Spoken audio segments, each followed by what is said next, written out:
Welcome to My Hometown, the program that explores clubs, organizations, businesses, and issues across Nassau and Suffolk counties and sheds light on the different towns that are making a difference. Hello and welcome to My Hometown. My name is Bill Horan and I'm here with my co-host, Nassau Community College student Corey Cool. And today we're shining the spotlight on a nonprofit organization that's working to make life better for all people affected by Tourette and tic disorders. That's right, Bill. The Tourette Association of America has grown into a major national health-related organization with approximately 50 U.S. chapters, 300 support groups, and international contacts around the world, including right here on Long Island.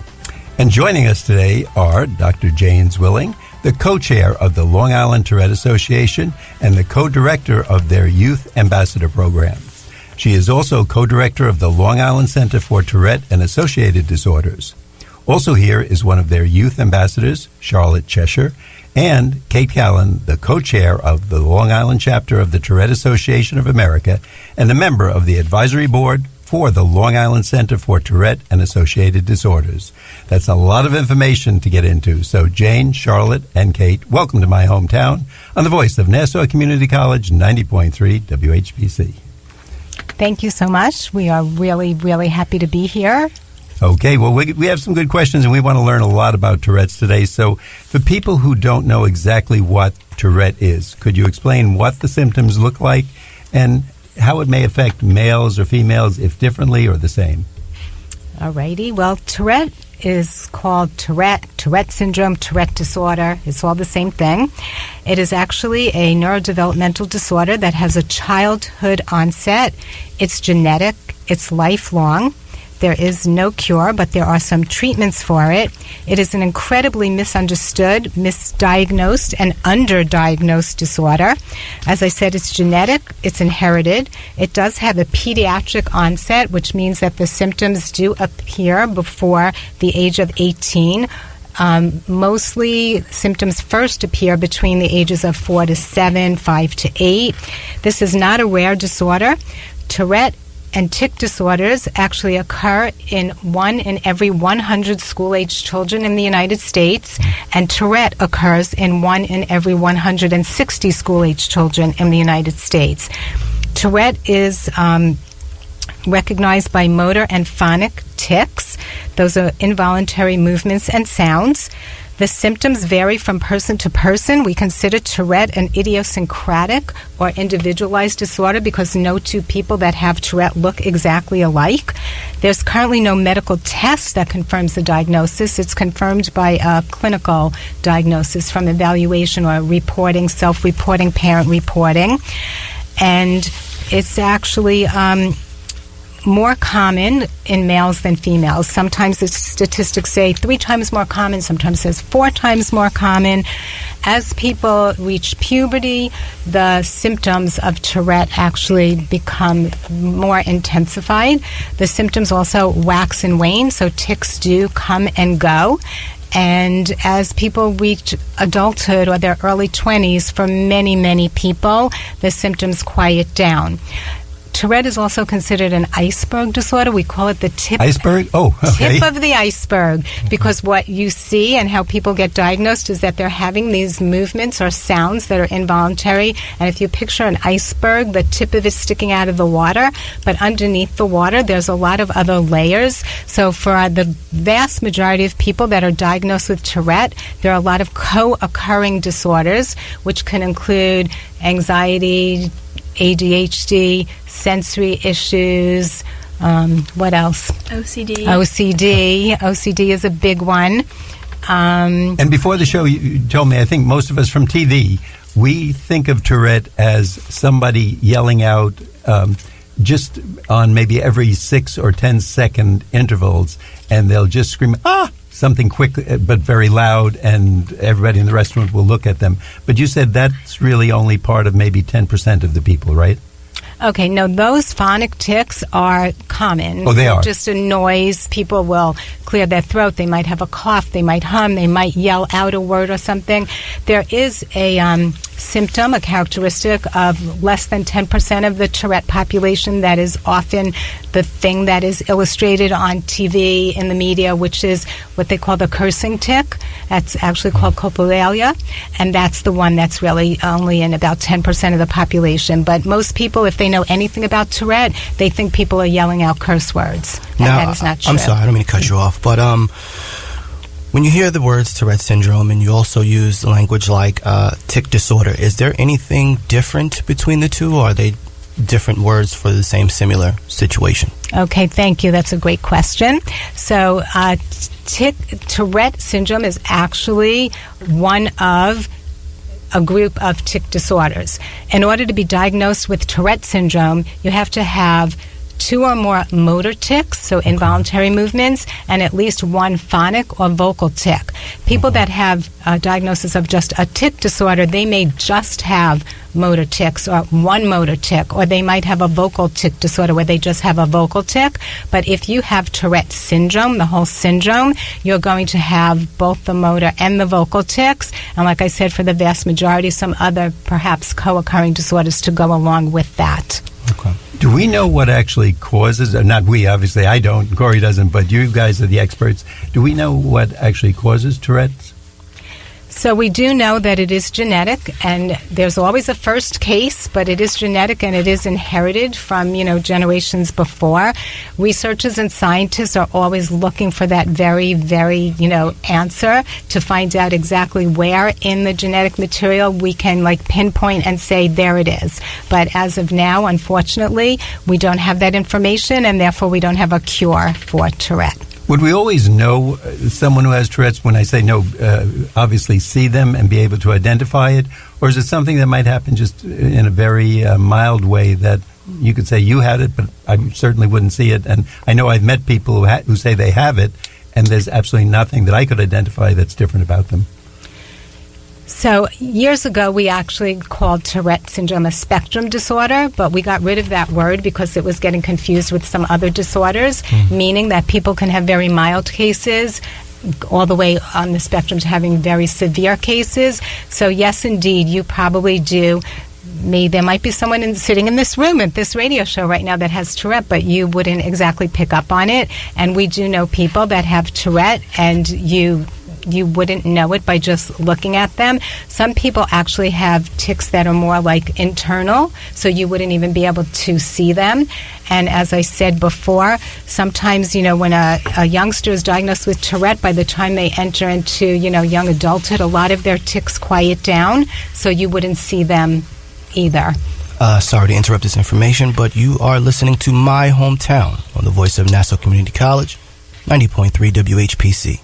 My name is Corey Cool, along with Bill Horan, and today we're talking with the Long Island Tourette Association with co-chairs of the Long Island chapter, Dr. Jane Zwilling, Kate Callan, and Youth Ambassador Charlotte Cheshire.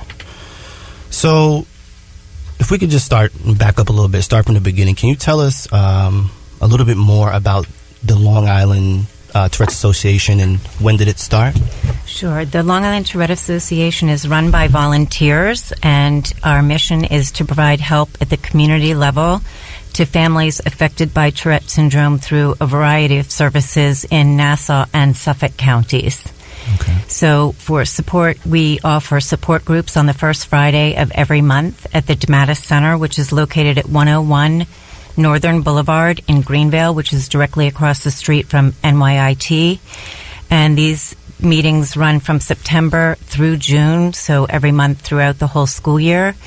We run 3 groups simultaneously in separate rooms for parents, children, and teens. And the meetings provide a caring, supportive, and advice-filled environment that comfort and reassure newly diagnosed families, as well as continued support for veteran families that are facing new crises or situations within their own families. So we also offer social activities where a child with TS can come and enjoy a variety of activities without worrying about their symptoms. And they're arranged several times a year through one of our board members, and they include activities such as rock climbing, morning at the movies, bowling. We do activities with lots of therapy animals. We have dog ability, horse ability. We do bowling parties. We have a winter holiday party. And then we also offer several services as well within the school districts for kids that are affected by Tourette syndrome. And how did each of you get involved with the organization? And because she's been so quiet, let's start with Charlotte over here. Well, I'm not entirely sure how I got involved. I was kind of just dragged to the first meeting. I went to the kids' room. I want to say I was in 5th grade, and my parents went, and I didn't really know why I was there, but it was honestly one of the best things that I think my parents have ever forced me to do, so thank you, Mom. Because, for always a while... Always good to thank Mom. That's always good. We always like that. For, a while, I just thought that, I was the only one, but it was really, I think, important for me to see that there were other kids who were struggling with the same things that I was, and my parents definitely met a lot of people and got a lot of questions answered. And through going to the meetings, I now usually go to the teen room, and I found out about the Youth Ambassador Program, and I got trained in March of 2017. And, yeah. Very good, and we thank Mom, which is always important. So, Dr. Zwilling? Charlotte, do you want to just tell everyone what you do as a youth ambassador? Because what you do is very, very important and valuable. Yeah, so I got trained in Washington, D.C. in March of 2017, and usually we'll go with a group of 2 to 3 other ambassadors, and we'll present information about Tourette's to schools or groups or clubs, and there's usually a student or someone with Tourette's who has requested that we come and we talk about it, and it usually helps not only the child or teen, I guess, who's struggling, but it helps their friends and their teachers and kind of everyone get educated, because it's really important for someone struggling to have everyone understand them and understand that what they're dealing with isn't their fault. And I actually am sitting next to you here doing the show, and of course you're part of the organization. I never realized you had it, so there's nothing obvious, at least that I've certainly picked up while you've been sitting here. Kate, how did you get involved? I got involved about 13 and a half years ago, and I immediately went to the first support group meeting at the DeMattis Center. I met Jane Zwilling and her family and her daughter, who started the whole Youth Ambassador program. And that's how I got involved. Well, and Dr. Zwilling, how did you come to be part of all this?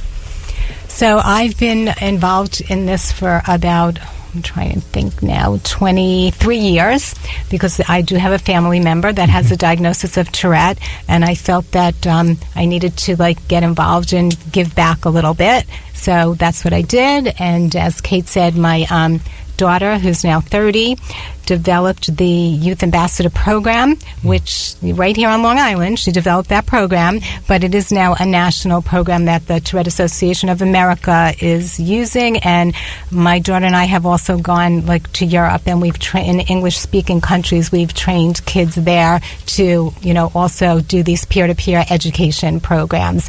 So I'm saying Charlotte and all the kids that participate in this, and they go into schools, they also come and they go to grand rounds at hospitals, right? And if any businesses ever want to call us in, we've been to some businesses on Long Island. We go in, and whoever would like to hear us, we're there to do any kind of outreach and any kind of education to help people understand what Tourette is. And if somebody listening is hearing this and they say, oh, I know so-and-so, or that would be good for my son or my daughter, how would they get in touch? What should they do? So they can easily email us at longisland.tsa@gmail.com, and they can go to our website at longislandtourette.org. That's Long Island, LONGISLAND TOURETTE.org, and they can get a wealth of information off of that website and get in touch with us on our email account. And what we'll do, if someone's listening, we will give that information or ask the members of the association to give that information again before the end of the show. So if you didn't get it down, you have time to get that pencil and paper. At this point in the show, we're going to take a brief break. My name is Bill Horan. I'm here with Corey Cool. And today we're talking about the Long Island Tourette Association with co-chairs of the Long Island chapter, Dr. Jane Zwilling and Kate Callan, and Youth Ambassador Charlotte Cheshire. You're listening to My Hometown on the voice of Nassau Community College, 90.3 WHPC. Adopt US Kids presents What to Expect When You're Expecting. A teenager. Learning the lingo. Today I'm going to help parents translate teen slang. Now, when a teen says something is on fleek, it's exactly like saying, that's rad. It simply means that something is awesome or cool. Another one is totes. It's exactly like saying, totally, just shorter. As in, I totes love going to the mall with Becca. Another word you might hear is jelly. Jelly is a shorter, better way to say jealous. As in, Chloe, I am like so jelly of your unicorn phone case. You don't have to speak teen to be a perfect parent. Thousands of teens in foster care will think you're, rad, just the same. To learn more, visit adoptuskids.org. A public service announcement brought to you by the U.S. Department of Health and Human Services, Adopt U.S. Kids, and the Ad Council. And now we return to My Hometown. Thanks for being with us here today on the voice of Nassau Community College, 90.3 WHPC. I'm Bill Horan. I'm here with Corey Cool, and today we're talking about the Long Island Tourette Association with co-chairs of the Long Island chapter, Dr. Jane Zwilling, Kate Callan, and Youth Ambassador Charlotte Cheshire. All right, so before we left, we touched on a bunch of things, but one of the things we spoke about was, your Youth Ambassador program. For anybody listening, let's say another kid, school age, what are are there any qualifications that you would need to be accepted to the program, or and what are the benefits of joining this program? Well, I feel like the main qualification is you either have to have Tourette's or know someone who has Tourette's, because if you kind of went in there with nothing, you might be a little bit confused. But my sister, who doesn't have Tourette's, she was actually trained as a youth ambassador as well. But I think you just gotta go in ready to learn and ready to advocate. And if you don't know how, I didn't either, you'll learn. Yeah. Charlotte, where are you in school? What level? In 10th grade. I'm a sophomore. Okay. In what school? Huntington High School. Okay, we give them a little publicity. That's good. Great. So after that, I also see that you guys have a buddy program. And, how is the buddy program different from the regular youth ambassador program? So we do have a whole group of wonderful teen volunteers that buddy up with the children on support group night. So, Charlotte, you're also a buddy, right? Charlotte also goes into the buddy room. So, Charlotte, you can talk about how it differs from being a youth ambassador. Well, so I actually was one of the kids who was in the buddy program. Like, I got a buddy person.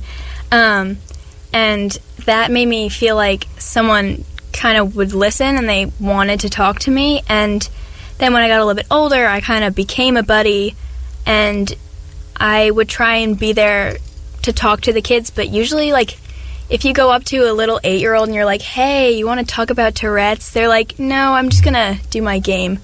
But I feel like for the kids and for me, it was really nice just to know that there was someone who was interested in what I had to say, and if I wanted to talk about what I was going through, then they would be willing to listen. And it's different from the Youth Ambassador program because the buddies are more just kind of like peers almost, and the Youth Ambassador program is more of like an education thing, so we'll go into places and kind of talk, whereas the buddy thing is more of like a one-on-one conversation friend thing. I would think they'd feel more relaxed, and that would be a little easier to get through and work with you. What are some of the events that you get involved with the buddy program? Well, there's usually the monthly meetings that the buddies do in the kids' room, and there's the holiday party, and there's Family Fun Day, which is like our big event in June. And there's like slides, there's face paint, all fun stuff. It's on June 6th at McKenna Elementary School in Massapequa this year. It's on June 6th, rain or shine, from 1 to 5. It's also open to the public, so anybody can come. All are welcome, and it's a really fun day with inflatables, games, face painting, lots of food, DJ, tie-dyeing, hula hoops, service dogs, caricaturist, face painting, I think I mentioned that. And we have therapy dogs, which are always an added bonus, and it's just a really fun day out for everybody that comes. And people come and bring their families and spend the whole day there, and it's very inexpensive. You get a great T-shirt that you can tie-dye to bring home with you, and it's our biggest annual fundraising event of the year. Right, we got to tell people to bring the wallets, the big ones. And we have a big raffle, too, by the way. Wallets. All right, we always like raffles. So, okay, we spoke about a lot of things. We spoke about your, and it says June 6th, correct? June 6th at McKenna Elementary School in Massapequa, from 1 to 5. Is there an age limit to this nonprofit per se? There is no age limit. Okay. We welcome everybody of all ages. So anybody can be part of it. They can come in. The parents can get them in, etc. Do you get people coming in at an older age? It might sound funny, but maybe they didn't know about this or just moved here and they're 40, 45, maybe older? So we do have people that reach out to us.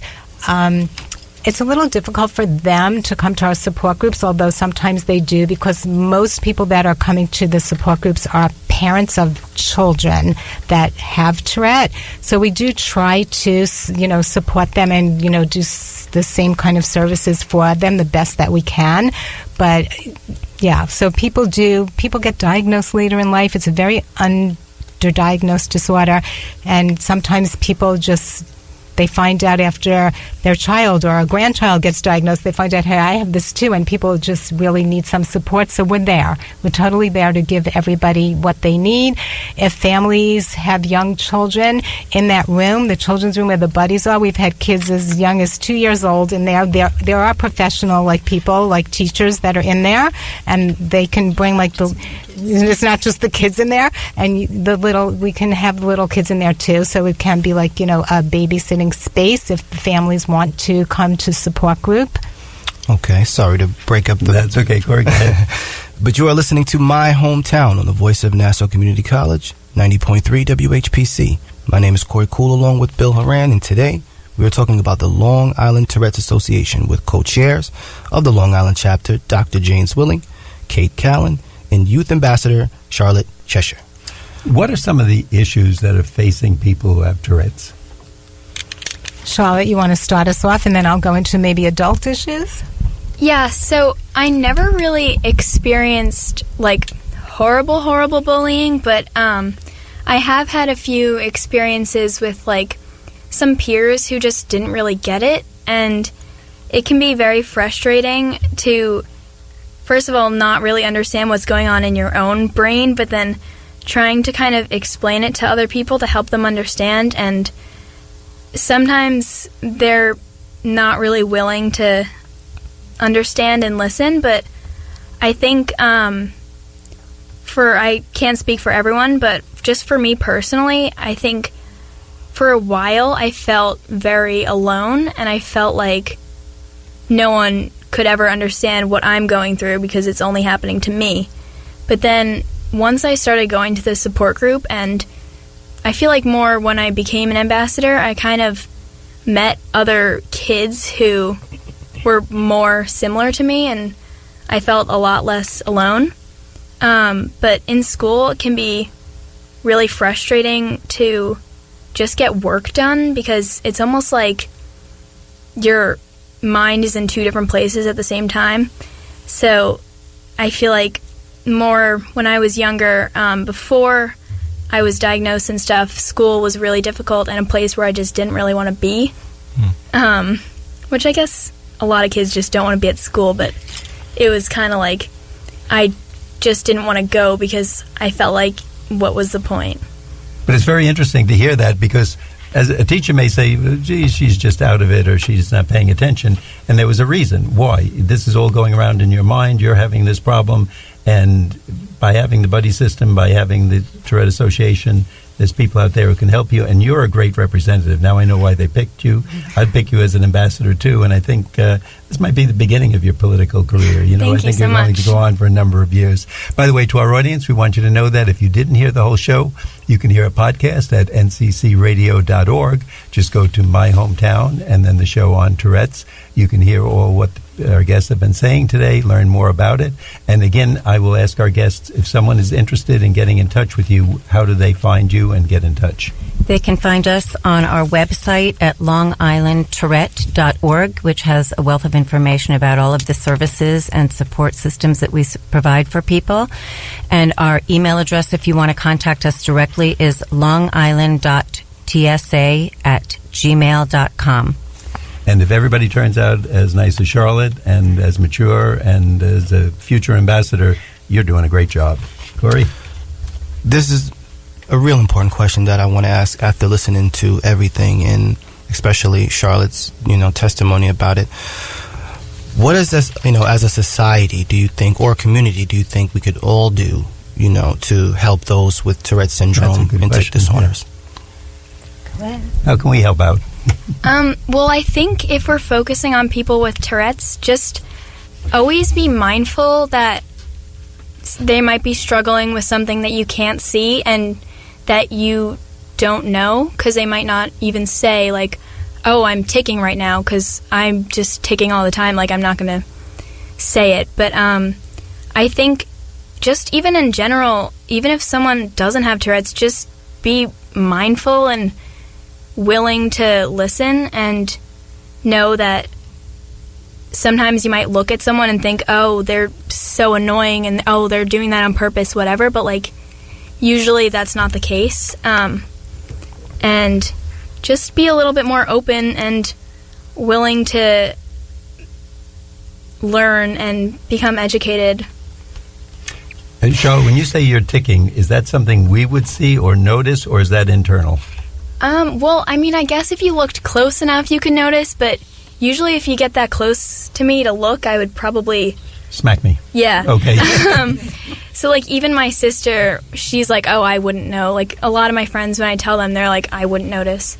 But sometimes you can notice, but more often than not, you would not know. We wouldn't know it. So, okay. Yeah. And I'm glad you pointed that out, because we think it's something that would be outward that we would see. And I think for a lot of us, we don't realize that this could be bothering you, and we have no knowledge of it. So, ladies, we want to thank everybody for being here today and for doing such a great job of educating us about Tourette's, what goes on, and about the association, how it can help other people. By the way, do you accept volunteers?